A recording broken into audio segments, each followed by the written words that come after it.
Hello everyone, welcome to the history class. Students, in this video, I'll be concluding the chapter The Age of Industrialization of class 10th History.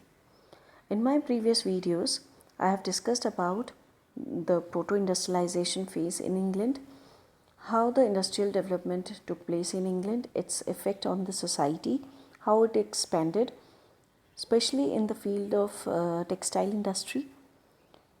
Now in this video, I'll be discussing about how the industrial growth started in India. So let's start the topic. Firstly, we'll discuss about the Indian entrepreneurs of the 19th century. These are certain prominent names in the field of industries like Jamshedji Tata, T.V. Sundaram, G.D. Birla, Dwarkanath Tagore. These early entrepreneurs, if we talk about them, will find their roots in the opium trade. British in India began exporting opium to China and took tea from China to England. This was the opium trade, a triangular trade carried mainly between the Britain and China, and India's role was of a producer of opium. So three nations were involved in this illegal opium trade, which was carried by the Britishers in China. Students, for many centuries, China had a they were following a closed door policy. Means they didn't allow the foreign nations to do trade with China, to enter into the Chinese market. So what they have done, British wanted to take tea, fine quality silk and porcelain material from China. So they used opium to make the Chinese people addicted of it, and their requirement of opium was fulfilled by India. They forced the Indian farmers to grow opium, and that opium was supplied to the Chinese market. When the people in China became addicted of opium, they allowed the British entry into the Chinese markets, and this is how this illegal triangular trade carried for many years by the Britishers. So in this opium trade, entire trade, many Indians became the junior players. In this trade, providing finances, procuring supplies, and shipping consignments. Having earned through this trade, some of the businessmen had vision of developing industrial enterprises in India. So whatever the Indians traders who were involved in this trade with the Britishers, they earned huge profit out of this trade. So they wanted to start up with their own industrial enterprises in India. So they were the ones who invested their money in setting up new industries in India. In Bengal, Dwarkanath Tagore set 6 joint stock companies in 1830s and 1840s. In Bombay, Parsis like Deenshaw Petit and Jamshedji Nusratwanji Tata built huge industrial empire in India. Seth Hukumchand, a Marwari businessman, set up the first jute mill in Calcutta in 1917. So these are the facts which you need to remember and the names of these early entrepreneurs in India.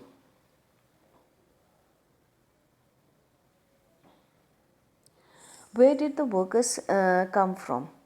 In most of the industrial region, workers came from the neighboring villages. People migrated to industrial centers in search of jobs. Getting job was always difficult. When mills were multiplied, the demand of workers increased. Industrialists usually employed a jobber to get new recruits. Very often the jobber was an old and trusted worker.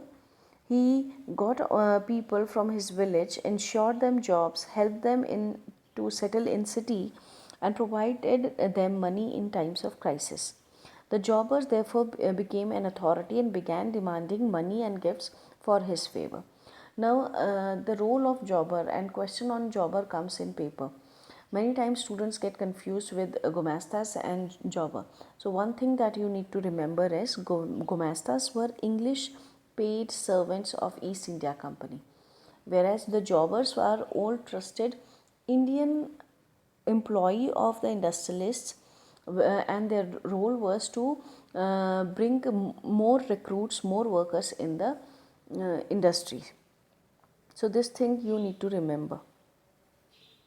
Now the peculiarities of Indian growth. In the first decade of the 20th century, a series of changes affected the pattern of industrialization. As Swadeshi movement gained momentum, people started boycotting the foreign goods. But during the First World War, the Indian goods had a vast home market to supply as Manchester import into India declined. Reason being, in the First World War, the Britain was directly involved in the war, and this was the time when the Manchester, one of the biggest industrial center of England, it declined. Since the British were directly involved in the war, they couldn't concentrate on the industrial growth at that time. So their war requirements were fulfilled by the Indian industries. As the war prolonged, Indian factories were called upon to supply war needs. Jute bags, cloth for army uniform, tents, leather boots, horse and mule sandals, and of other items. All these were fulfilled by the Indian industries. After the war, Manchester could never recapture its old position in Indian market because in these 4 years when the war continued, Indian markets developed and Indian industries also developed during this time. Small scale industries predominate. Handicraft production actually expanded in the 20th century.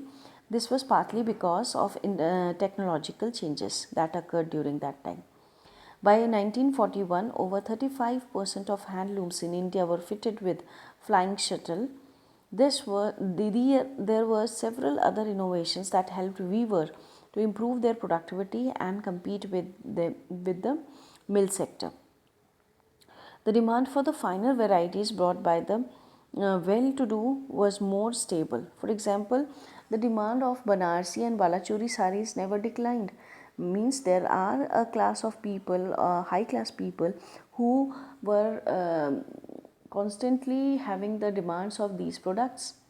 So the handloom industries survived. Markets for goods. Several steps were taken by the industrialists of the time to have their hold over the markets in India. Both the Britishers and the Indian manufacturers, they wanted to capture the Indian market. They wanted to popularize their products among the consumers. One way in which the new consumers were created through advertisements. When Manchester Industries began selling cloth in India, they put labels on the cloth bundles to make the place of manufacture and the name of the company familiar to the buyers. So these were the techniques that they used, like labeling of the product.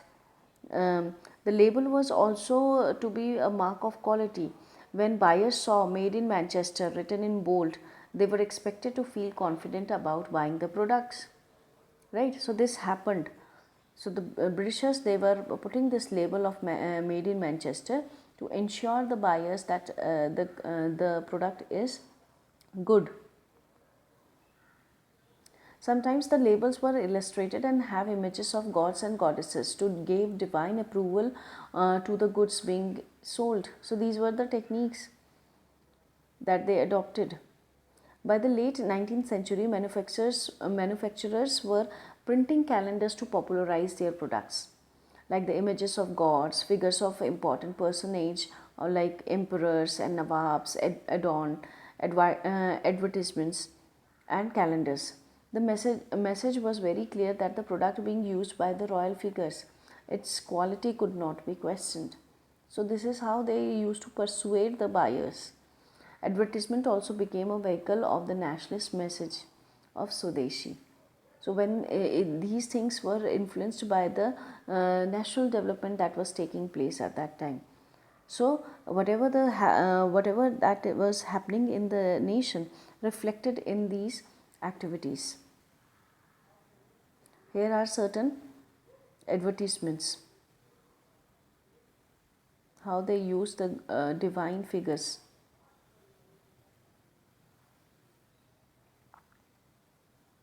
The rulers, the images of rulers and the gods.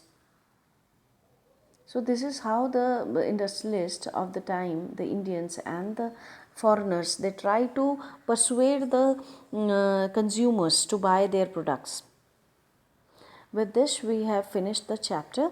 I hope you like this session. Thank you for watching this session.